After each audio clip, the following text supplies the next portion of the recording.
नमस्कार साथियों, स्वागत है आप सभी का हमारे कोरोना क्लासेस एप्लीकेशन पर। और आज की क्लास में हम बात करेंगे शिक्षा के उद्देश्य, ज्ञान एवं पाठ्यचर्या। यह है बीएसटीसी प्रथम वर्ष का सेकंड पेपर है और आज मैं आपको पढ़ाने जा रहा हूँ दूसरे पेपर का तीसरा गेस्ट पेपर। तो आप लोग 2 पढ़ चुके होंगे और ये तीसरे नंबर का है। और जो विद्यार्थी रीट पात्रता की तैयारी कर रहा है वो विशेषकर ध्यान रखें, आप लोगों के लिए रीट पात्रता की ऑल सब्जेक्ट की टेस्ट सीरीज़ के फोल्डर में इसी एप्लीकेशन पर दी गई है। उसको आप लोग सभी विद्यार्थी जरूर ज्वाइन करेंगे। मात्र 151 रुपये उसका प्राइस है, सभी विद्यार्थी ज्वाइन कर लें। टॉपिक वाइज टेस्ट सीरीज़ है वो। अब हम पढ़ते हैं पहला क्वेश्चन आप लोगों के लिए। शिक्षा एक त्रैमुखी प्रक्रिया है, यह विचार किसका था? तो सबसे फेमस क्वेश्चन है। यह विचार जो है वो जॉन डीवी का है। ध्यान रखेंगे, ऑप्शन बी राइट कर लें। अगला क्वेश्चन है, रिपब्लिक पुस्तक के राइटर कौन है? तो रिपब्लिक पुस्तक के राइटर है साथियों प्लेटो। कौन है? प्लेटो। नेक्स्ट हमारा क्वेश्चन नंबर 3, आनंद युक्त कर्म सर्वोत्तम कर्म है, यह मत किसका है? यह कथन किसका है साथियों? यह है श्री अरविंद घोष का कथन है। ये आनंद युक्त कार्य ही सबसे अच्छा कार्य है। ठीक है, अरविंद घोष का है ये। नेक्स्ट है, भारत के किस शिक्षा शास्त्री को उनके गीतांजलि उपन्यास के लिए नोबेल प्राइज़ दिया गया था? तो ध्यान रखेंगे, रविंद्रनाथ टैगोर, है ना। रविंद्रनाथ टैगोर को गीतांजलि उपन्यास के लेखन के लिए नोबेल पुरस्कार दिया गया था। अगला क्वेश्चन है, education in the practice of freedom, education in the practice of freedom, इस पुस्तक के राइटर हैं साथियों, याद रखना है, पाउले फेरे। ठीक है, कौन है? पाउले फेरे।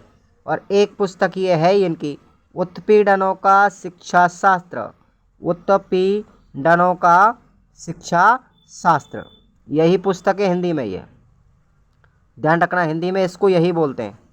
तो ये पुस्तक किसकी है? पाउले फ्रेरे की। अगला है, निम्नांकित में से शिक्षा के 10+2+3 यानी कि 10वीं तक प्लस 12वीं तक और प्लस स्नातकोत्तर, इस ढांचे का सुझाव किसने दिया था? तो यह दिया था हमारा कोठारी आयोग ने। ठीक है, दौलत सिंह कोठारी आयोग ने दिया था। अगला हमारा क्वेश्चन है, वास्तविक ज्ञान व शिक्षा में क्या संबंध है? तो वास्तविक ज्ञान का शिक्षा से घनिष्ठ संबंध है, क्योंकि शिक्षा इस वास्तविक ज्ञान में से देह ज्ञान का चुनाव करती है। इस दृष्टि से वास्तविक ज्ञान का क्षेत्र व्यापक है तथा शिक्षा का क्षेत्र सीमित है। इस सीमा रेखा के कारण ही ज्ञान और शिक्षा में भेद किया जा सकता है। अगला हमारा प्रश्न है 8वें नंबर का, वैदिक काल में शिक्षा के उद्देश्य लिखिए।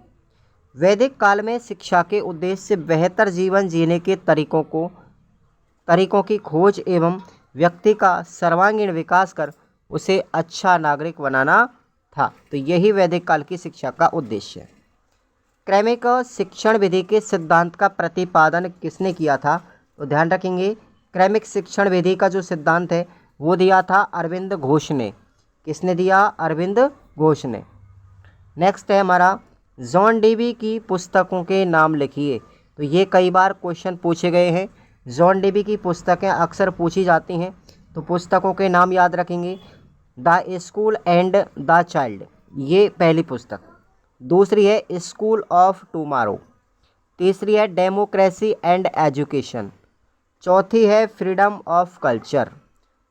पांचवी है एजुकेशन और छठवीं पुस्तक है हाउ वी थिंक। ठीक है, अगला क्वेश्चन 11वां, चेक लिस्ट क्या है? चेक लिस्ट देखिए, यह बच्चे के किसी खास व्यवहार या क्रिया के बारे में सुव्यवस्थित तरीके से दर्ज की गई सूचनाओं का एक प्रारूप है, जिसे हम चेक लिस्ट कहते हैं। ओके, अगला क्वेश्चन 12वां है, सतत एवं व्यापक मूल्यांकन में 4 महत्वपूर्ण पद कौन कौन से हैं? तो देखेंगे सीसी में 4 महत्वपूर्ण पद। पहला है सततता यानी कंटिन्यूटी, दूसरा है व्यापकता, तीसरा है आकलन और चौथा है एवोल्यूशन यानी मूल्यांकन। अगला हमारा 13वां क्वेश्चन है, जवाबदेही के प्रकार बताइए। जवाबदेही कितने प्रकार की होती है? 4 प्रकार की। पहला है कानूनी जवाबदेही, दूसरी है प्रशासन जवाबदेही, तीसरी है वित्तीय जवाबदेही और चौथी है नैतिक जवाबदेही। सबको याद रखते जाएं। नेक्स्ट है अगला क्वेश्चन 14वां, पाठ्यचर्या के विकास के उपागमों के नाम लिखिए। तो पाठ्यचर्या विकास के 3 उपागम हैं। पहला है प्रक्रिया उपागम, दूसरा है संरचना उपागम और तीसरा है मानवीय उपागम। नंबर 15 पर हम आते हैं। आदर्शवाद का मूल्यांकन या फिर नकारात्मक पक्ष का मूल्यांकन करें। ठीक है, आदर्शवाद का मूल्यांकन करें या फिर नकारात्मक पक्ष का मूल्यांकन, एक ही बात है। चलिए भाई, आदर्शवाद के नकारात्मक पक्ष में पहली बात यह है कि आदर्शवाद शिक्षा के उद्देश्य को एक निरपेक्ष सत्ता का विचार बताता है।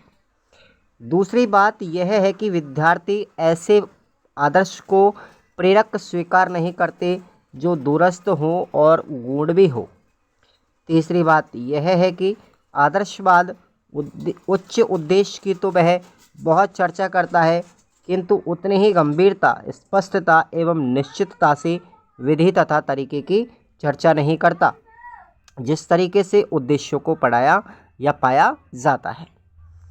अगला प्रश्न आपका अथवा में देखेंगे, यथार्थवाद में शिक्षक का क्या स्थान है। यह प्रश्न आपको यूनिट नंबर 1 में मिलेगा। अथवा वाले प्रश्नों को आप ज़रूर पढ़ के जाएंगे सीरीज में से। सीरीज की पीडीएफ आपको इसी एप्लीकेशन में दी गई है, आपके कोर्स के साथ ही हर प्रश्न पत्र अलग अलग दिया है। 16वां प्रश्न है, ईसाई परंपरा में शिक्षा के क्या उद्देश्य हैं।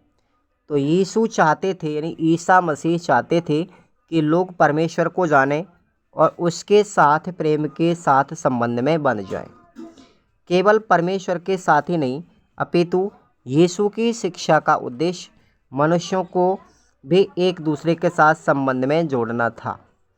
यीशु की शिक्षा का उद्देश्य मनुष्य में उत्तम नैतिक मूल्यों का विकास भी करना था। तो ये आप लोगों को याद रखना, ईसाई परंपरा के उद्देश्य। अथवा में आपका प्रश्न है, जैन परंपरा के अनुसार शिक्षा के क्या उद्देश्य हैं। अब मैंने आपको ईसाई के बारे में बता दिया, आपको जैन के बारे में भी पढ़ के जाना है यूनिट नंबर 2 में से। अगला है क्वेश्चन हमारा 17वां, टैगोर के द्वारा स्थापित शांति निकेतन विद्यालय की विशेषताओं का उल्लेख कीजिएगा। टैगोर ने कला को शिक्षा के बहुत नज़दीक माना। हस्तशिल्प उनके विद्यालय शांति निकेतन में शिक्षा का एक मूलभूत विषय था। यहाँ सभी बच्चों को कोई ना कोई व्यवसाय सिखाना अनिवार्य था। एक अन्य मुख्य गतिविधि के अंतर्गत कृषि, ऋण, सिंचाई, अन्न भंडारण आदि के लिए समितियां गठित की गई थी। ग्रामीणों से अपेक्षा थी कि वे अपने आय बढ़ाने के लिए ग्रामोद्योग भी अपनाएं। शांति निकेतन का उद्देश्य था कि कार्य में आनंद को शामिल करना। पिकनिक, भ्रमण, संगीत, नाटक, सामाजिक धार्मिक समारोह, यहाँ तक कि नियमित गतिविधियां भी शामिल थी। गांवों की जिंदगी में उत्साह लाने के लिए भाईचारे की भावना का विकास करना था। शांति निकेतन में प्रयोग में लाया गया ग्रामीण विकास कार्यक्रम गांव के विकास के लिए उपयुक्त कार्यक्रम के रूप में भारत की पंचवर्षीय योजना में भी शामिल किया गया था। अथवा में आपका प्रश्न है, पाठ्यक्रम के संबंध में टैगोर के विचारों को व्यक्त कीजिएगा। ये प्रश्न भी आपको पढ़ के जाना है अपनी यूनिट नंबर 3 से। 18वां क्वेश्चन देखिए, जॉन डेवी के प्रयोजनवाद के मूल सिद्धांत बताइए। तो पहला सिद्धांत है सत्य की परिवर्तनशीलता का सिद्धांत। इसके अनुसार सत्य निश्चय व स्थायी नहीं है। समय, स्थान और परिस्थितियों के अनुसार सत्य बदलता रहता है। दूसरा सिद्धांत है क्रिया की उपयोगिता का। जॉन डेवी विचारों को महत्व नहीं देकर क्रिया को महत्व देते थे। यहाँ तक कहते हैं कि विचार क्रियाओं के द्वारा ही पैदा होता है। और तीसरा सिद्धांत है सामाजिक व लोकतांत्रिक मूल्यों का सिद्धांत।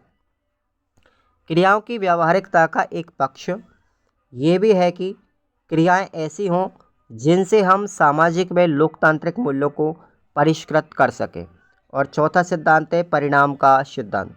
इस सिद्धांत का अर्थ यह है कि उन क्रियाओं का ही महत्व है जिनके होने पर कोई परिणाम प्राप्त हो। अथवा में आपका प्रश्न है इवान इलिच के अनुसार शिक्षा के उद्देश्य क्या है। ये प्रश्न भी इम्पोर्टेंट है, यूनिट नंबर 4 का है।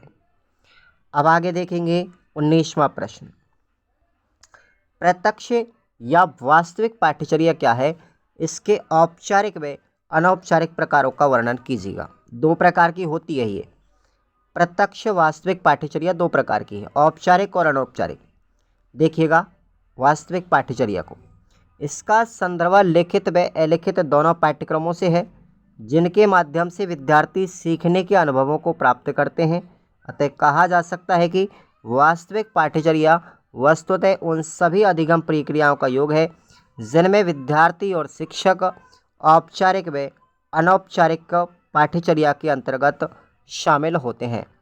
यह दो प्रकार की होती है। औपचारिक देखिए पाठ्यचर्या, यह वह पाठ्यचर्या है जो पाठ्यक्रम के अंतर्गत विद्यार्थियों द्वारा सीखे जाने के लिए तय किया जाता है। इसमें अधिक से अधिक तौर पर यानी आधिकारिक तौर पर चयनित ज्ञान के क्षेत्र शामिल होते हैं। जबकि दूसरी है अनौपचारिक पाठ्यचर्या। इसका अर्थ उस पाठ्यचर्या से है जो प्रयोग में है।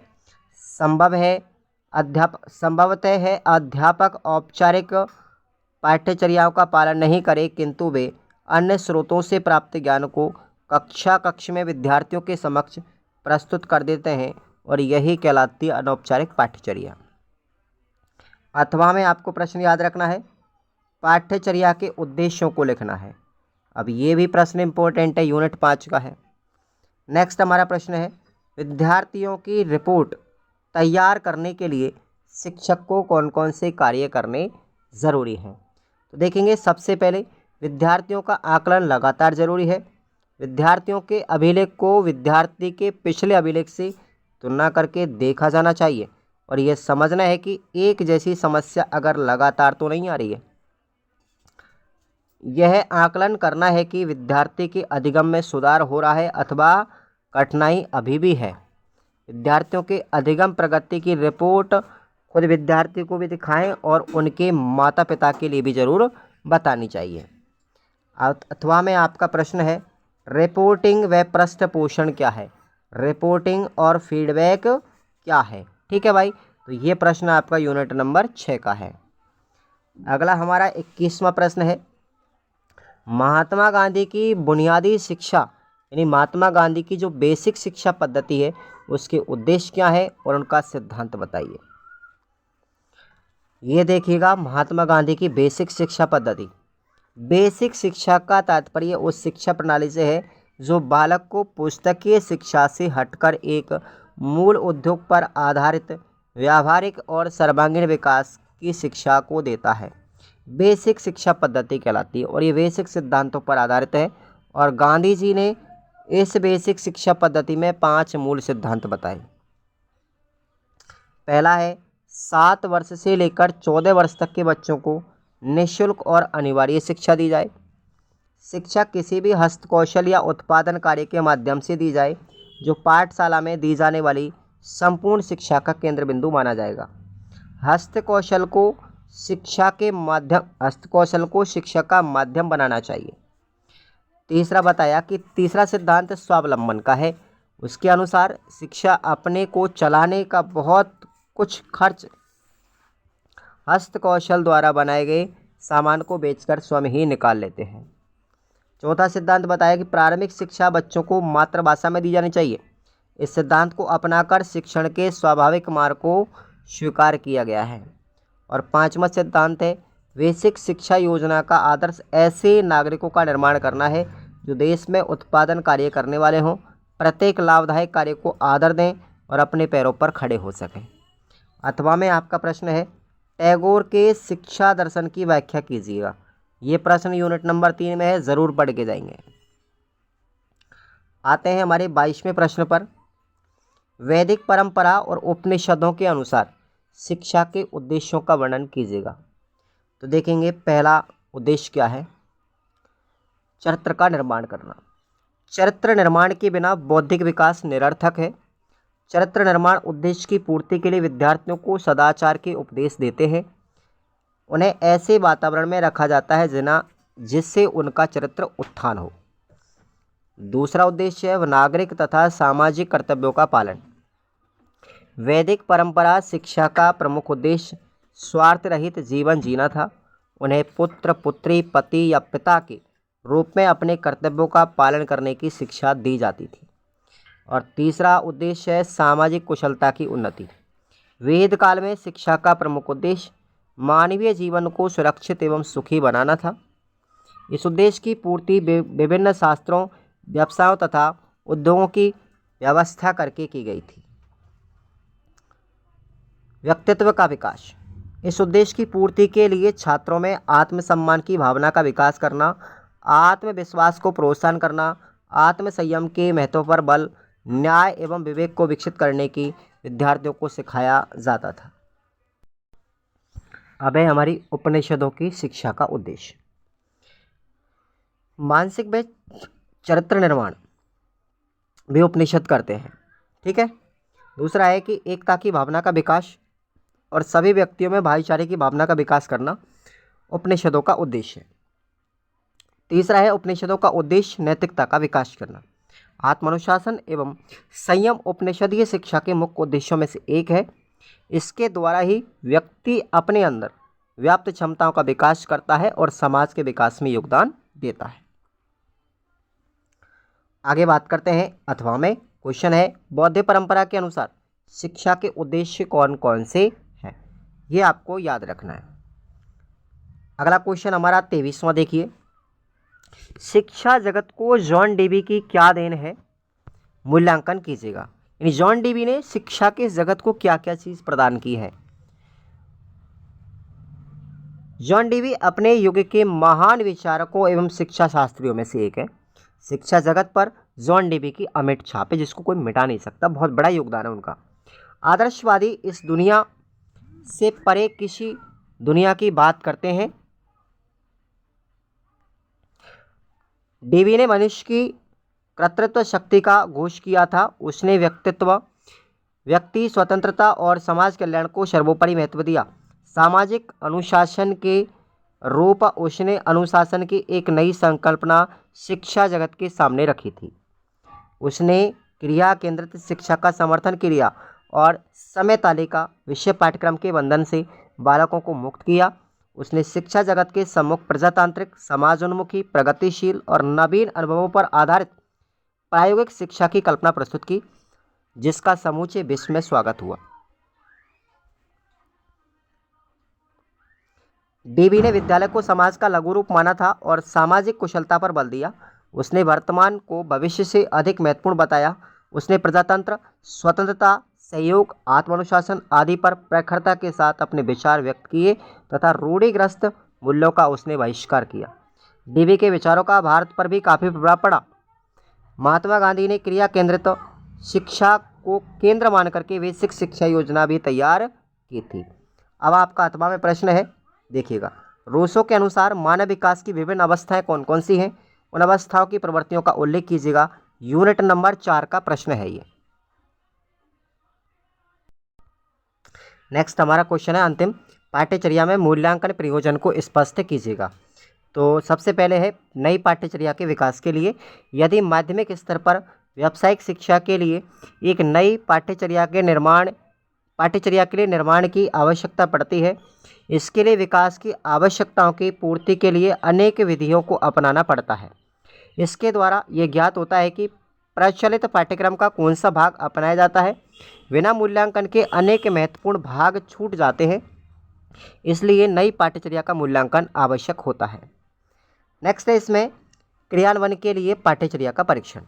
कभी कभी किसी पाठ्यचर्या को क्रियान्वित करते समय किसी विशेष लक्ष्य को प्राप्त करने की आवश्यकता अनुभव होती है।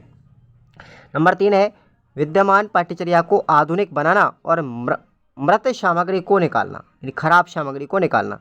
पाठ्यचर्या से पुरानी सामग्री को निकालना आवश्यक हो जाता है क्योंकि उसका उपयोग समाप्त हो जाता है। इस प्रकार उसमें नए विकास की सामग्री को जोड़ना पड़ता है। पाठ्यचर्या को उद्देश्यपूर्ण बनाने के लिए, सामग्री निकालने के लिए, जोड़ने के लिए पाठ्यचर्या का मूल्यांकन आवश्यक है। चौथा है पाठ्यचर्या की प्रभाविता को जानने के लिए। पाठ्यचर्या को प्रभावी बनाने का प्रयास किया जाता है जिससे उसका उद्देश्यपूर्ण मूल्यांकन किया जा सके। और इसमें आपको अथवा में अंतिम प्रश्न है, इंपॉर्टेंट है, छठवां क्वेश्चन ध्यान रखना भाई। मूल्यांकन का अर्थ स्पष्ट करते हुए सामाजिक स्तरीकरण में मूल्यांकन की क्या भूमिका है, स्पष्ट कीजिएगा।